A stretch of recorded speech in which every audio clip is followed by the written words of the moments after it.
Hello everyone. कक्षा 8वीं maths में आज हम देखेंगे घातांक। ठीक है, चलिए स्टार्ट करते हैं। तो सबसे पहले घातांक हेडिंग देते हैं। इसको एक्सपोनेंट भी बोला जाता है। ठीक है, एक्सपोनेंट भी बोल सकते हैं और इसको पावर भी बोला जाता है इंग्लिश में। ठीक है, तो सबसे पहले देखेंगे हम लोग घातांक होता क्या है।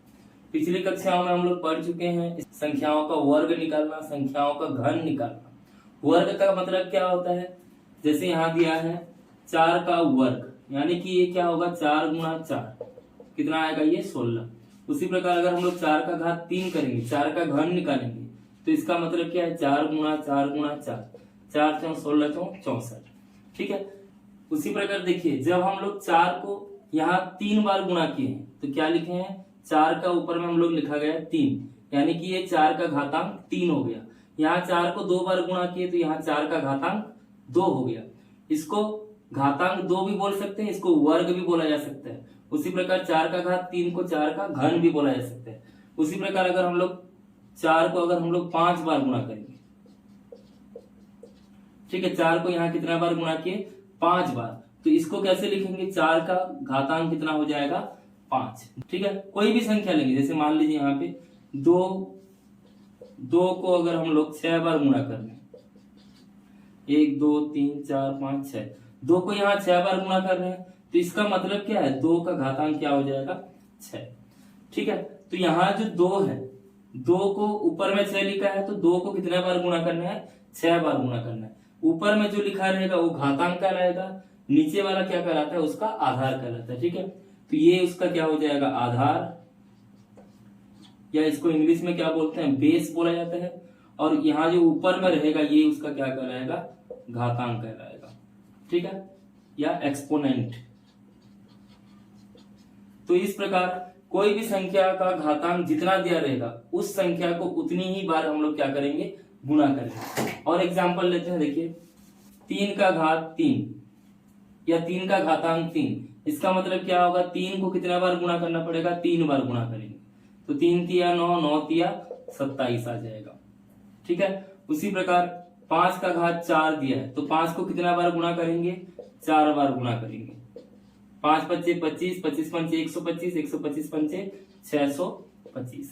तो इस प्रकार हम लोग कोई भी संख्या का घातांक दिया रहेगा तो उसको उतने ही बार गुणा करके हम लोग क्या कर सकते हैं, उसका आंसर निकाल सकते हैं। यहाँ पे जो नीचे जो संख्या दिया रहता है वो उसका आधार रहता है, ऊपर में जो संख्या दिया रहता है वो उसका क्या कहलाता है, घातांक कहलाता है। ठीक है, चलिए इसमें हम लोग कुछ सूत्र देख लेते हैं। सबसे पहला सूत्र होता है, देखिए कोई भी संख्या अगर लेंगे उसका घातांक अगर 0 होगा तो उसका आंसर कितना आता है, 1 आता है। लेकिन यहाँ पे जो संख्या है वो संख्या किसके बराबर नहीं होगा, 1 के बराबर नहीं होगा। मतलब यहाँ पे 1 नहीं हो सकता। बाकी जितने भी संख्या है दुनिया में उसका अगर हम लोग घातांक 0 लेंगे तो आंसर क्या आ जाएगा, 1 होगा। ठीक है, यहाँ पे a जो संख्या है, यहाँ पे क्या है, a लिए हैं, a बराबर a का घातांक अगर 0 होगा तो आंसर क्या आएगा, 1 आएगा। उसी प्रकार दूसरा सूत्र देखिए। ठीक है, जब हम लोग a का घात m गुणा a का घात n ऐसा दिया है, देखिए यहाँ पे नीचे में a है ऊपर में m, नीचे में a है ऊपर में n, यानी कि ये जो है आधार है, ये उसका क्या है, घातांक। ये भी आधार है, ये उसका क्या है, घातांक है। तो आधार अगर समान रहेगा, आधार यहाँ पे देखो a और a दोनों समान है, लेकिन उसका घातांक क्या है, अलग अलग है।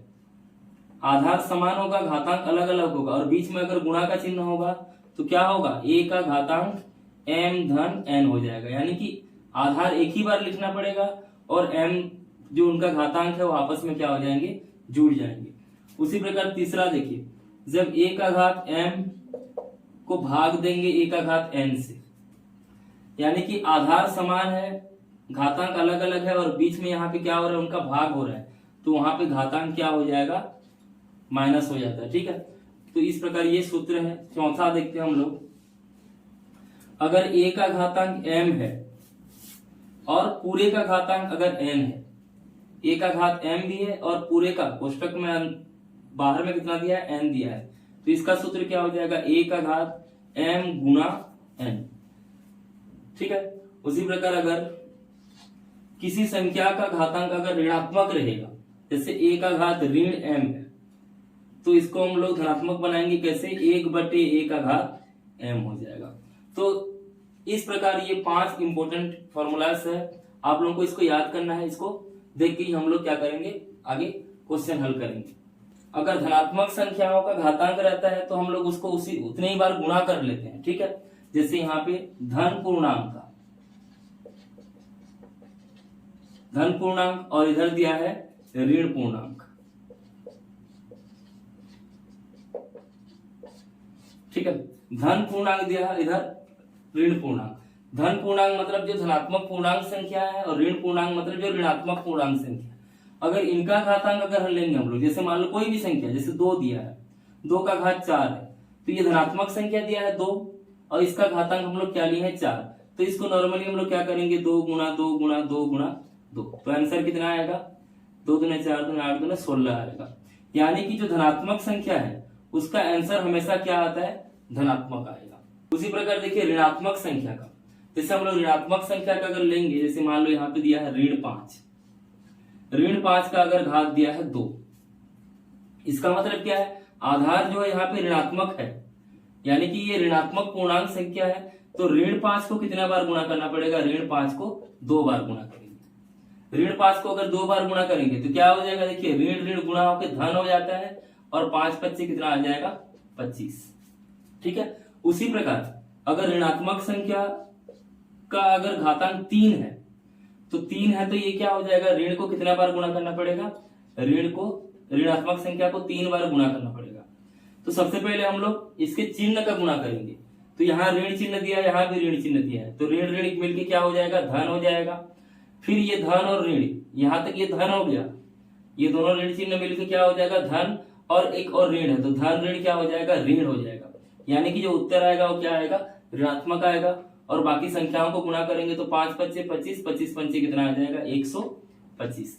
देखिए यहाँ पे अगर ऋणात्मक संख्या दिया है और उसका घातांक अगर सम है, यहाँ 2 दिया है मतलब ये सम संख्या है, तो आंसर कितना आ रहा है, धनात्मक आ रहा है। और कोई ऋणात्मक संख्या का अगर घातांक विषम दिया है तो आंसर किसमें आएगा, वो ऋणात्मक आएगा। यानी कि अगर ऋणात्मक संख्या है, ऋणात्मक संख्या और उसका घातांक अगर सम है, तो जो उत्तर आएगा वो क्या हो जाएगा, धनात्मक हो जाएगा। और अगर कोई ऋणात्मक संख्या है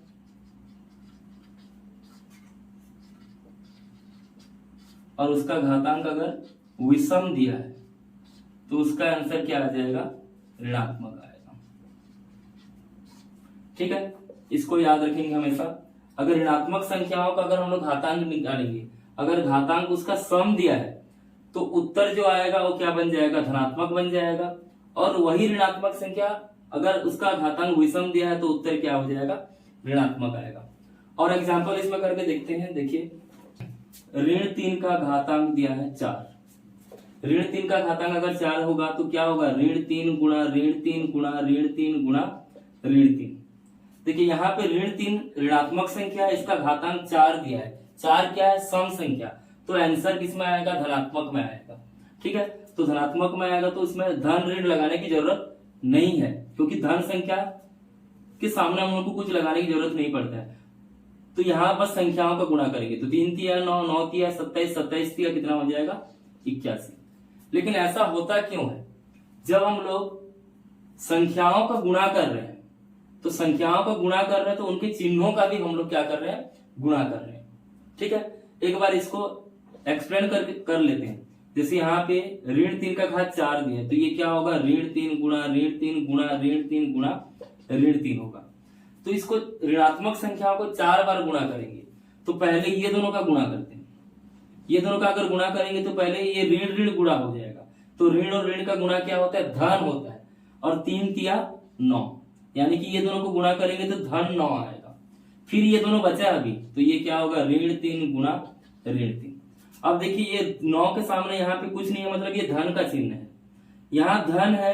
अब ये दोनों का गुणा करेंगे, ये दोनों का अगर गुणा करेंगे तो यहाँ धन है और यहाँ ऋण, धन ऋण क्या होता है, धन ऋण हो जाएगा ऋण, और 9 या 27, तो 9 और 3 का गुणा करते हैं तो 27 आता है। यहाँ पे धन चिन्ह था, यहाँ पे ऋण चिन्ह है, तो धन ऋण क्या हो जाएगा, ऋण।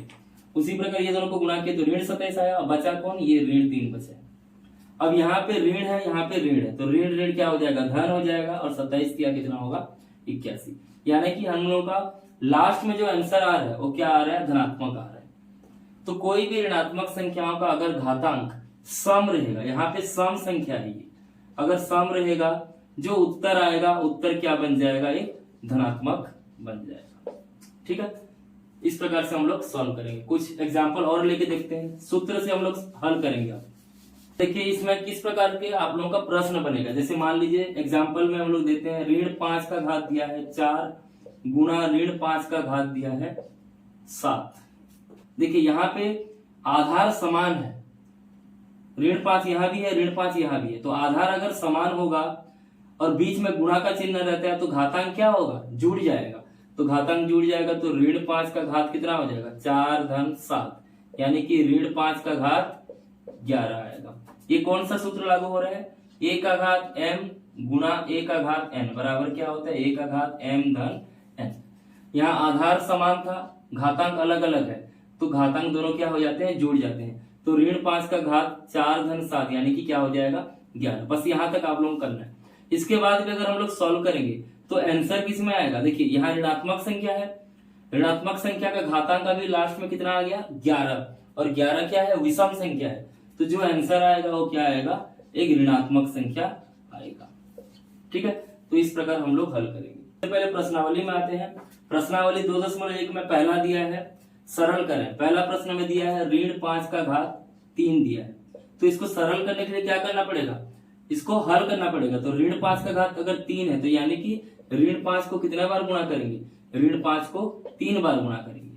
अगर ये घातांक अगर 3 है तो 3 क्या है, विषम संख्या है, तो विषम संख्या अगर ऋणात्मक संख्या का अगर घातांक विषम रहता है तो उत्तर भी क्या आता है, ऋणात्मक आता है। ठीक है, अब ऋण लिख देना है इसमें और संख्याओं का गुणा करेंगे, 5 5 25 5 125, तो इस प्रकार ये इसका आंसर हो जाएगा। सेकंड क्वेश्चन देखते हैं। देखिए यहाँ पे ऋण 2 का घात 6 दिया है। ठीक है, ऋण 2 का घात 6 दिया है, मतलब ऋण 2 को कितने बार गुणा करना पड़ेगा, 6 बार गुणा करेंगे। ऋण 2 को कितना बार गुणा करेंगे, 6 बार यहाँ पे गुणा करना पड़ेगा। अब देखिए यहाँ पे ऋणात्मक संख्या का घातांक दिया है सम संख्या, 6 एक सम संख्या है, तो ऋणात्मक संख्या का घातांक अगर सम में दिया है तो आंसर तो धनात्मक आएगा, तो धन लगाने की जरूरत नहीं है, बस संख्याओं का गुणा करेंगे। 2 दूने 4, 4 दूने 8, 8 दूने 16, 16 दूने 32, 32 दूने 64, तो इसका आंसर कितना आ जाएगा, 64 आ जाएगा।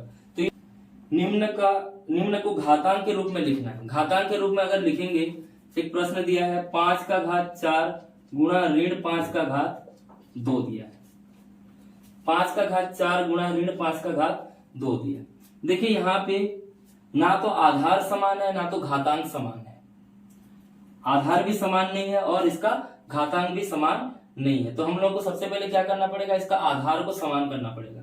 देखिए यहाँ पे 5 है लेकिन यहाँ पे ऋण 5 है। अब सबसे पहले हम लोग आधार समान करेंगे। आधार अगर समान करेंगे तो क्या करना पड़ेगा, 5 का घात 4 तो है इसमें, लेकिन ये ऋणात्मक संख्या को भी हम लोगों को धनात्मक संख्या में बदलना पड़ेगा। धनात्मक संख्या में अगर बदलेंगे तो ये ऋण 5 को हम लोग क्या लिख सकते हैं, ऋण 5 को लिख सकते हैं ऋण 1 गुणा 5।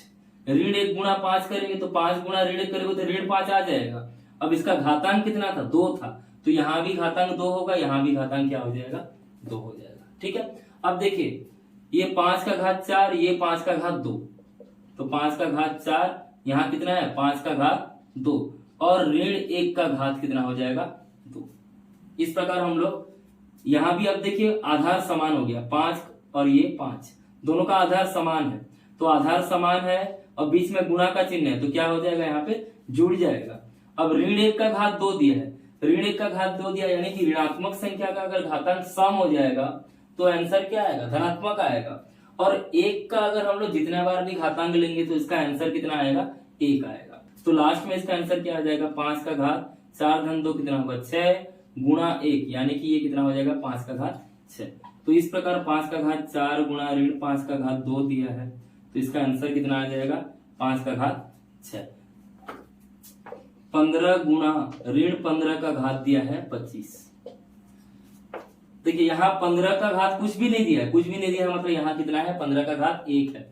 अब यहाँ ऋण 15 का घात दिया है 25, यहाँ पे धनात्मक है, यहाँ पे लेकिन ऋणात्मक है, तो ऋणात्मक को भी हम लोग को क्या करना पड़ेगा, धनात्मक बदलना पड़ेगा।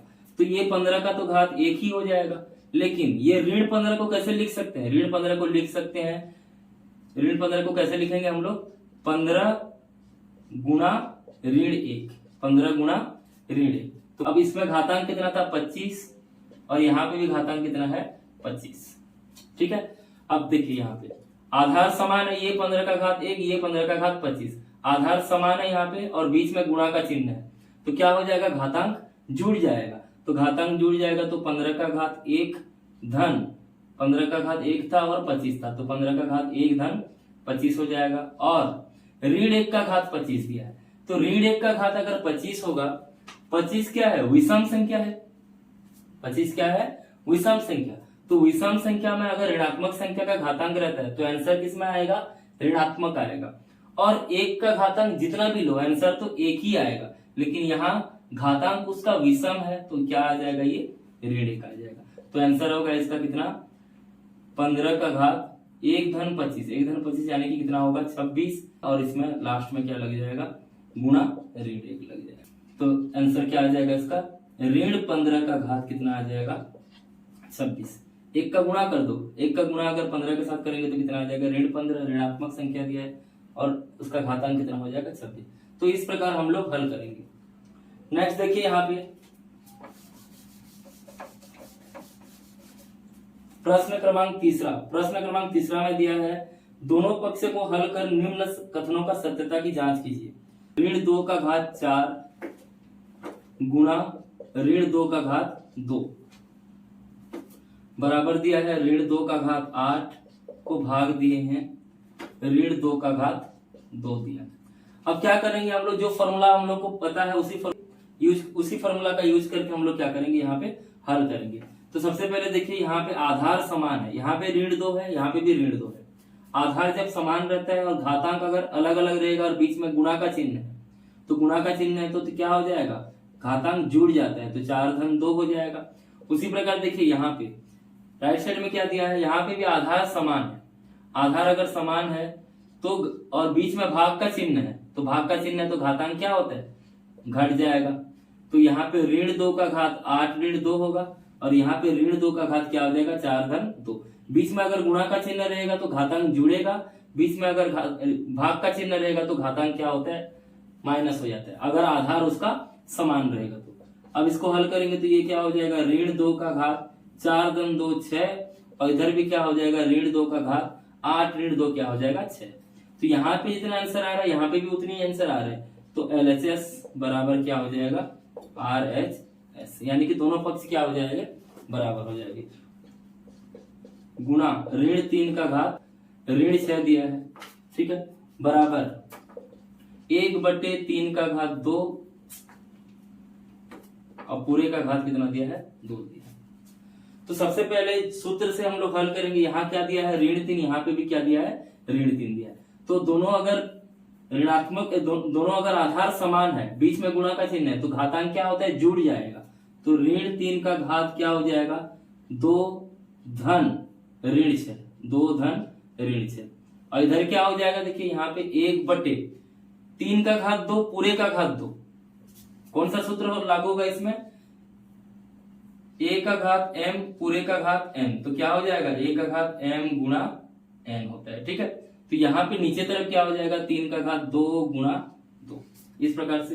तो इधर देखते हैं क्या हो जाएगा, ऋण 3 का घात दिया है 2 धन ऋण 6, तो ऋण 3 का घात हो जाएगा 2 धन ऋण 6, 2 धन ऋण 6 का मतलब क्या, धन ऋण क्या होगा, ऋण हो जाएगा, तो 2 ऋण 6। यहाँ पे क्या होगा, 1/3 का घात कितना है, 2 गुणा 2 करेंगे तो यहाँ कितना आएगा, 4।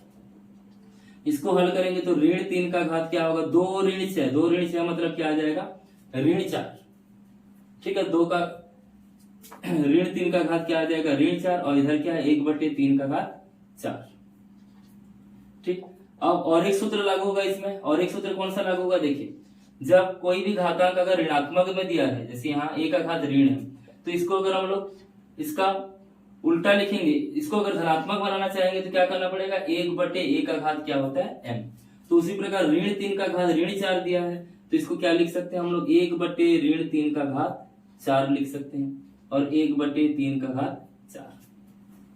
ठीक है। अब देखिए यहाँ 1/3 का घात 4 दिया है, तो इसको कैसे लिख सकते हैं, 1/3 को कैसे लिख सकते हैं, ऋण 3 को लिख सकते हैं 3 गुणा ऋण 1। तो यहाँ पे भी 4 होगा और यहाँ पे भी क्या होगा, 4, और इस साइड में क्या है, 1/3 का घात 4। ठीक है। अब ऋण 1 का घात 4 दिया, ऋणात्मक संख्या का अगर घातांक सम में रहेगा तो आंसर क्या आता है, धनात्मक आता है, यानी कि 3 का घात 4 गुणा ये क्या हो जाएगा 1, और यहाँ पे भी क्या होगा 1/3 का घात 4। यहाँ ऋणात्मक संख्या था, उसका घातांक 4 है, यानी कि सम संख्या है, तो सम संख्या है तो आंसर क्या आएगा, धनात्मक आएगा, और 1 का घातांक जितना भी होता है आंसर क्या आएगा, उसका 1 आएगा। तो यहाँ 1/3 का घात 4 गुणा 1 कितना हो जाएगा, 3 का घात 4, और यहाँ पे भी 1/3 का घात 4। तो देखिए दोनों तरफ समान है, तो LHS बराबर क्या हो जाएगा, ये RHS। ठीक है। तो इस प्रकार अलग अलग सूत्र यूज करना पड़ेगा हम लोगों को हल करने के लिए। अब हम देखेंगे परिमेय संख्याओं का किस प्रकार हम लोग घातांक बना सकते हैं। जैसे मान लीजिए एक परिमेय संख्या दिया है 3/2, इसका अगर घातांक दिया है 2, यानी कि 3/2 परिमेय संख्या है, तो ये 3/2 को कितना बार गुणा करना पड़ेगा, 2 बार हम लोग क्या करेंगे, गुणा करेंगे। तो परिमेय संख्या का अगर हम लोग गुणा करते हैं तो क्या करते हैं, अंश का गुणा अंश के साथ, हर का गुणा हर के साथ। तो 3 तिया 9, और 2 दूने कितना हो जाएगा, यहाँ पे 4। उसी प्रकार और एक एग्जांपल लेते हैं, जैसे मान लीजिए ऋण 5 का घात 3 दिया है, इसका घातांक अगर हम लोग 3 बार कर रहे हैं, इसका घातांक 3 बार कर रहे हैं, तो ऋण 5/3 गुणा ऋण 5/3 गुणा ऋण 5/3। ये ऋणात्मक संख्या है, ऋणात्मक संख्या का अगर घातांक विषम है तो आंसर किस में आएगा, ऋणात्मक आएगा। अब ऋणात्मक हो गया, अब संख्याओं का गुणा करना है, तो अंश का गुणा अंश के साथ, तो 5×5 = 25, 25×5 = 125, और यहाँ 3 तिया 9, 9 तिया 27। ठीक है। आप लोगों को हमेशा ये याद रखना है, ऋणात्मक संख्या अगर दिया है तो घातांक सम है या विषम उसको देखना है। ठीक है। इस प्रकार से हम लोग बनाएंगे। अगर ऋणात्मक घातांक दिया रहेगा तो उसको कैसे धनात्मक घातांक में बदल सकते हैं, इसका एक सूत्र होगा, जैसे a/b। ठीक है। इसका घातांक अगर ऋण m दिया है, ये परिमेय संख्या है a और a/b, इसका घातांक अगर ऋण m दिया है, तो अगर ऋणात्मक घातांक दिया है तो धनात्मक बदलने के लिए क्या करते थे, उसका उल्टा लिखना पड़ेगा, यानी कि b/a का घात क्या हो जाएगा, ये m हो जाएगा। इससे पहले क्या था, a का घात अगर ऋण m था तो 1/a का घात m लिखते थे। ठीक है। यहाँ पे परिमेय संख्या नहीं था, ये बस पूर्णांक है, लेकिन अगर परिमेय संख्या दिया रहेगा तो इसमें भी 1/a हम लोग लिखते हैं, लेकिन वो ऊपर चला जाके क्या हो जाता है, b/a का घात क्या हो जाएगा, वहां पे m हो जाएगा। तो और एक सूत्र दिया है, देखिए जैसे मान लीजिए परिमेय संख्या में p/q का घात m है, इसका मतलब क्या, p का घात भी m होगा और q का घात भी क्या होगा, m होगा। परिमेय संख्या में ऊपर में जो अंश रहेगा, अंश का भी बार बार गुणा करना पड़ेगा उतनी ही बार, और हर को भी उतनी ही बार हम लोग क्या करेंगे, गुणा करेंगे। अब सीधा एक्सरसाइज में आते हैं। प्रश्नावली 2.2। सबसे पहले एक संख्या दिया है, निम्न को सरल कीजिए। पहला दिया देखिए 2/7 का घात 3 गुणा 1/2 का घात क्या दिया है, 3। ठीक है। तो इसमें क्या करना पड़ेगा, 2/7 का घात 3 दिया है, मतलब 2/7 को 3 बार गुणा करना पड़ेगा, 2/7 गुणा 2/7 गुणा 2/7। बीच में गुणा का चिन्ह है, तो यहाँ पे हम लोग क्या लगाएंगे, गुणा का चिन्ह लगाएंगे। नेक्स्ट परिमेय संख्या क्या दिया है, 1/2। 1/2 को भी 3 बार गुणा करना पड़ेगा, तो 1/2 गुणा 1/2 गुणा 1/2। परिमेय संख्याओं का जब गुणा होता है तो हम लोग ऊपर नीचे अगर समान संख्या रहेगा या फिर कटने लायक रहेगा तो संख्या को हम लोग क्या कर सकते हैं, काट सकते हैं।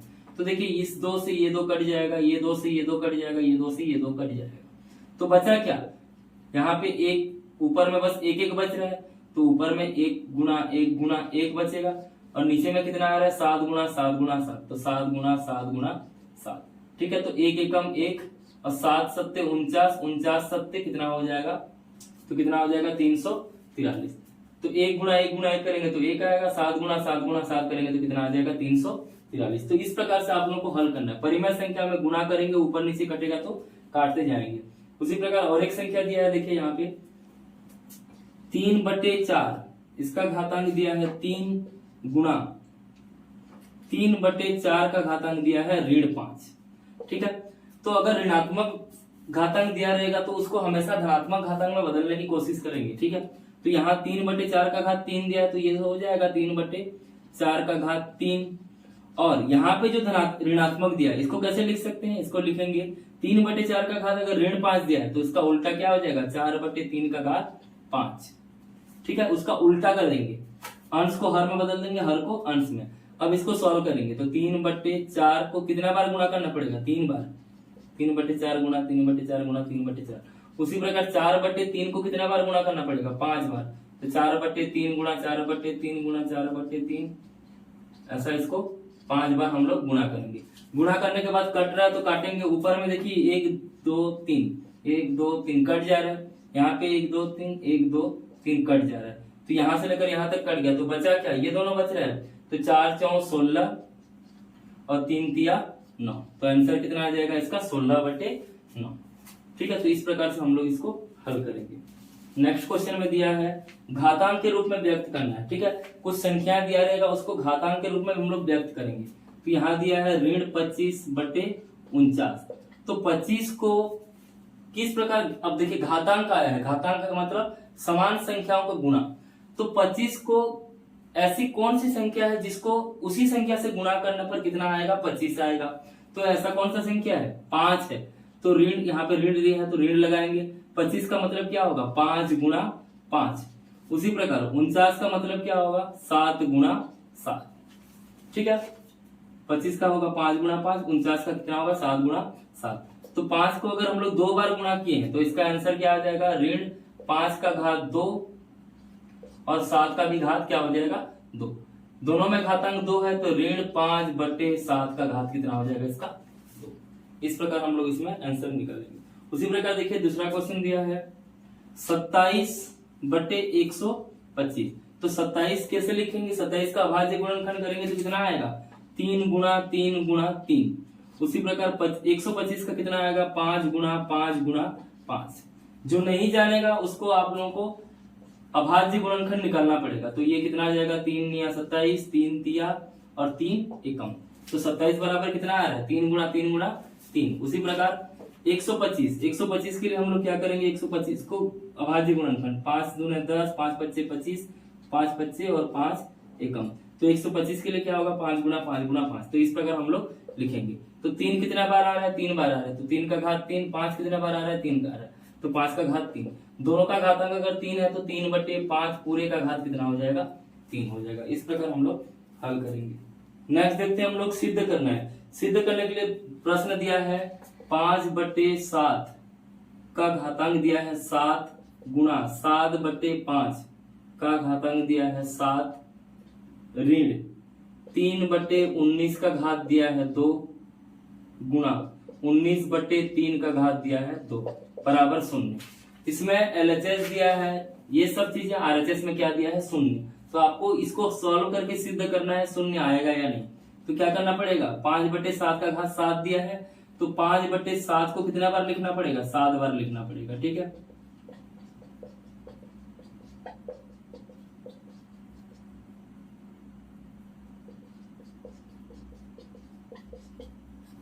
उसी प्रकार बीच में गुणा का चिन्ह है तो यहाँ पे गुणा। नेक्स्ट क्या दिया है, 7/5 का घात 7 दिया तो इसको भी 7 बार लिखेंगे।